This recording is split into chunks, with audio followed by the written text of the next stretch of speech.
ഞാൻ രക്ഷ പ്രാപിക്കുന്നത് യേശു എനിക്ക് വേണ്ടി പൂർത്തിയാക്കിയ എനിക്ക് വേണ്ടി മരിച്ച യേശു എനിക്ക് വേണ്ടി പൂർത്തിയാക്കിയ എല്ലാ കാര്യങ്ങളിലും വിശ്വസിക്കുന്നത് വഴിയാണ് ഞാൻ രക്ഷ പ്രാപിക്കുന്നത്. ഉറക്കെ പറഞ്ഞേ ഹല്ലേലൂയ.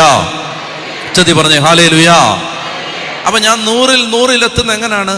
ഞാൻ യേശു ക്രിസ്തു എനിക്ക് വേണ്ടി ചെയ്ത കാര്യങ്ങളിൽ വിശ്വസിക്കുന്നത് വഴിയായിട്ടാണ് ഞാൻ 100-100 മാർക്ക് വാങ്ങിക്കുന്നത്. അല്ലെങ്കിൽ ഞാൻ ആ നീതിയുടെ നിലവാരത്തിന് അർഹനായി മാറുന്നത്. അപ്പൊ എൻ്റെ അടുത്ത ചോദ്യം, നിങ്ങൾ ഇത് വിശ്വസിക്കുന്നുവോ? നിങ്ങളിത് വിശ്വസിക്കുന്നുവോ? ഇവിടെ ഒരു ചെറിയ പ്രശ്നമുണ്ട്.